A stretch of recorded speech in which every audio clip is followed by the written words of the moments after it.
Yo, what's up? Semangat betul. Saya ada sedikit cerita, kebetulan di 2-3 tahun yang lalu. Oh iya, saya belum perkenalan diri. Oke, perkenalkan, nama saya Muhammad Adam Raduansah. Saya biasa dipanggil Adam. Nah, jadi begini teman-teman. Saya tuh kebetulan alumni lulusan SMK. Pengalaman saya 2-3 tahunan lah, itu di tahun 2023. Nah, di tahun 2023 itu saya sempat magang di PT Bis International Tbk. Nah, di PT tersebut atau perusahaan tersebut itu dia tuh memproduksi yang namanya benih.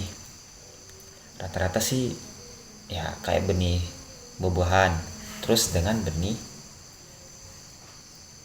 sayuran kalau nggak salah. Ya kedua itu, tapi pada saat PKL itu saya fokusnya di produksi benih dulu. Teman-teman, yang wajib kita lakuin sebelum kita berangkat PKL itu yang pertama, tanya dulu ke beberapa pihak. Biasanya sih saya tuh kalau nggak tanya kakel, kalau nggak tanya guru pembimbing itu kakel. Sih ya, sebutan kakel ya kalau kakak tingkat, kakak kelas ya.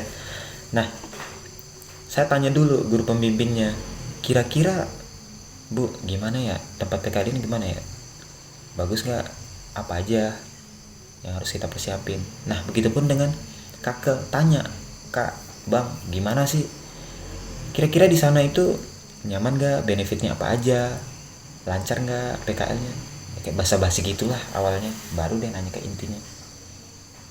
Nah, kurang lebih seperti itu. Kalau teman-teman udah tentuin di mana tempat untuk PKL, nah kan udah berangkat tuh, kan langsung berangkat tuh, briefing dan sebagainya lah, langsung dah berangkat. Nah, yang kedua, kalau teman-teman udah sampai di tempat PKL, yang perlu saya sampaikan, yang perlu banget wajib teman-teman lakuin, yaitu mencoba adaptasi. Serius deh, kalau teman-teman nggak bisa adaptasi, sumpah bakal bikin kita tuh nggak nyaman. Sebenarnya di tempat apapun, kalau kita bisa menikmati prosesnya dan dapat benar-benar adaptasi, yaitu teman-teman tuh harus memang benar-benar harus bisa adaptasi. Selanjutnya tuh yang ketiga, ini nggak kalah penting teman-teman. Yang ketiga itu, teman-teman harus benar-benar harus banyak bertanya. Please, kalau nggak banyak bertanya, itu gimana mau susun laporan PKL? Teman-teman, biasanya kalau mau bertanya, tanya aja di pembimbing PKL-nya. Ini prosesnya gimana ya Pak? Itu kita mau ngapain aja Pak? Tanya aja dulu gitu. Basa-basi lah seperti biasa. Terus yang kedua, kalau memang ini opsi ya. Biasanya kan kita nggak kerjain sendiri tuh ya. Ada tuh pekerja, ibu bapak pekerja yang lainnya. Tanya-tanya aja, searching aja. Itu kalau kalian nggak nanya, itu sumpah kalian bakal rugi sendiri. Maka dari itu, sering-seringlah bertanya.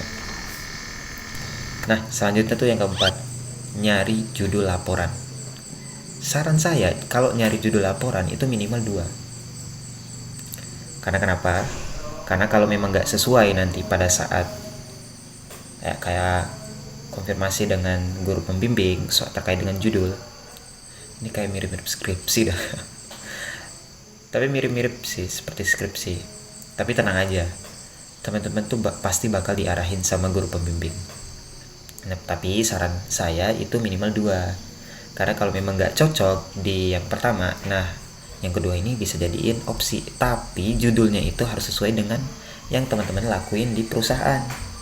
Biar nanti susunan metode hasilnya itu ya nggak asal-asalan dan teman-teman tuh udah kuasai di situ. Nah, selanjutnya tuh yang kelima. Teman-teman, kalau udah tentuin judul dan judul itu udah pas dengan teman-teman, jangan sampai lalai di situ. Jangan karena judul udah selesai tapi nggak langsung eksekusi laporan. Nah, yang keenam ini adalah eksekusi langsung laporan. Soalnya bakal repot nanti. Kenapa repot?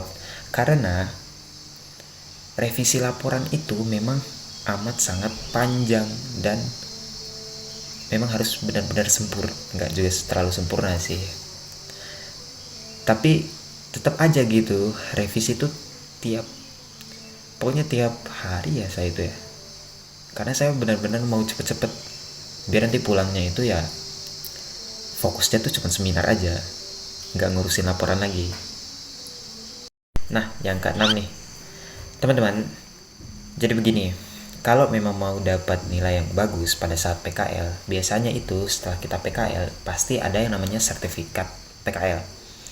Nah, kebetulan kemarin tuh saya dapat sertifikat yang berpredikat B. Baik tuh.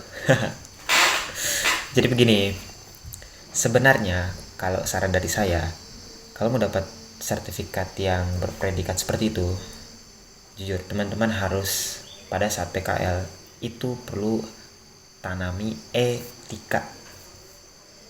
Benar-benar harus tanami, serius. Pun jika teman-teman mau kerja di situ, tanamin etika disiplin, etika cara berbicara, etika kerja, pokoknya yang baik-baik dah sama pekerjaan di situ. Nah, itu aja sih teman-teman yang bisa saya sampaikan. Ya, saran juga sih, nikmati proses, jangan sampai di tengah-tengah teman-teman tuh malah putus di jalan, gak di PKL lagi di situ. Kadang itu juga sih yang saya lihat pada saat SMK, pada saat PKL lah terusannya. Jadi benar-benar harus menikmati proses, bersyukur, banyak-banyak kan seperti itu. Mindset kita tuh harus tanamin yang positif-positif biar lancar. Oke teman-teman, itu aja sih yang bisa saya sampaikan. Semoga membantu ya. Thank you.